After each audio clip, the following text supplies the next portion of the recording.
अयोध्या में राम मंदिर का सपना साकार हुआ। सदियों की प्रतीक्षा के बाद हमारे राम आ गए हैं। सदियों का अभूतपूर्व धैर्य, अनगिनत बलिदान, त्याग और तपस्या के बाद हमारे प्रभु राम आ गए हैं। 500 वर्षों का इंतजार समाप्त करके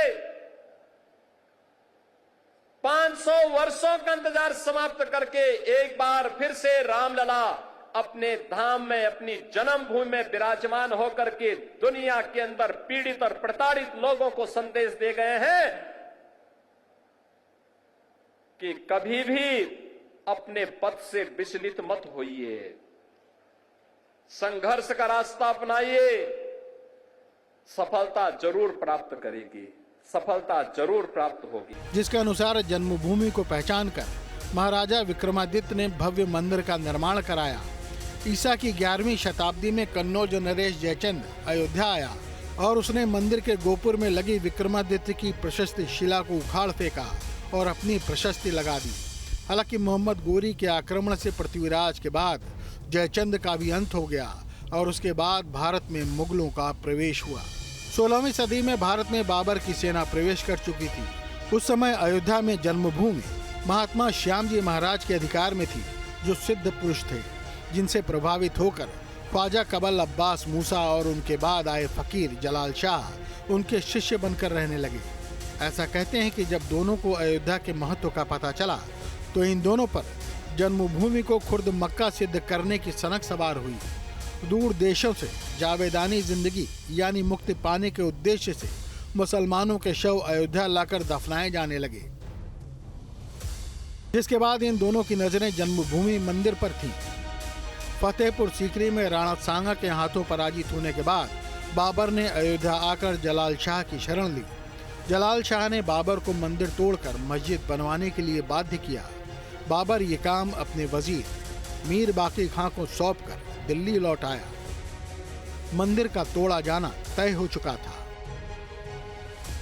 बाबर की सेना की डर से पुजारियों ने कुछ मूर्तियों को इसी सरयू के जल में प्रवाहित कर दिया और मंदिर के दरवाजे पर डटकर खड़े हो गए। इसके बाद मीर बाकी ने चारों पुजारियों का सर कलम करवा दिया और मंदिर को तोपों से उड़ा दिया। इसके बाद शुरू हुआ मस्जिद का निर्माण कार्य, लेकिन दिन भर मस्जिद की दीवारें बनाई जाती और शाम को फिर वो अपने आप गिर जाती। 1928 ईस्वी में जब बाबरी मस्जिद बनाया गया राम जन्मभूमि पर मंदिर को तोड़ करके मीर बाकी के द्वारा, तब से लेकर और सुप्रीम कोर्ट के फैसले आने तक कभी हिंदू समाज ने हार नहीं मानी, ना अपना दावा छोड़ा और हजारों नहीं लाखों लोगों ने कुर्बानी दी और कितने वीर बांकुरों ने संघर्ष करते हुए अपने जान को न्योछावर कर दिया। और ये राजा महताब सिंह जब मीर बाकी राम मंदिर को तोड़ने के लिए, उसके ध्वंस के लिए अयोध्या धाम पहुंचा और जब उसने वहां पर अपने तांडव मचाने शुरू किए, मंदिर तोड़ना शुरू किया, तो ये राजा महताब सिंह ही पहले राजा थे जिन्होंने उसके खिलाफ अपने म्यान से तलवार निकाली थी और मीर बाकी से महताब सिंह भिड़ गए थे अपने सैनिकों के साथ, अपने लोगों के साथ। और इस महल से लगभग 25 किलोमीटर दूर वो संघर्ष हुआ था, वो लड़ाई हुई थी। महाराजा महताब सिंह अपनी छोटी सी टोली के साथ बद्रीनाथ की यात्रा पर निकले थे। उन्हें रास्ते में ही समाचार मिला था कि मीर बाकी ने अयोध्या पर हमला कर दिया है। महताब सिंह आंख बबूला हो गए, उनकी भुजाएं फड़कने लगी। महताब सिंह ने कहा कि राम तो बद्री विशाल की प्रतिमूर्ति हैं। उन्होंने बद्रीनाथ की यात्रा स्थगित कर दी और अयोध्या की ओर लौट गए। सभी पड़ोसी रियासतों को संदेश भिजवाया। पड़ोसी राज्यों से उनके मधुर संबंधों का नतीजा ही था कि उनके अयोध्या पहुंचते पहुंचते महताब सिंह के साथ करीब 80,000 हिंदुओं की फौज तैयार हो गई। इस समय हम अंजना गांव के उस बाग के पास खड़े हैं जहां इतिहास के अनुसार मीर बाकी और राजा महताब सिंह के बीच संघर्ष हुआ था। भीटी के राजा महताब सिंह की सेना ने मीर बाकी की सेना के छक्के छुड़ा दिए थे।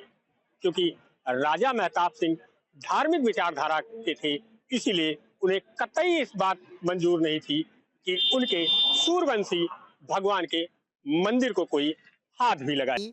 हमारे स्वर्गीय महाराज राजा महताब सिंह ने लड़ी थी, जिसमें उन्होंने अपना धन वैभव सब कुछ लगा करके रामलला के बचाव में अपने सैनिकों की आहुति दी। वो खुद भी घायल हुए थे। ऐसा यहाँ के लोगों के द्वारा हम लोगों को आज भी बताया जाता।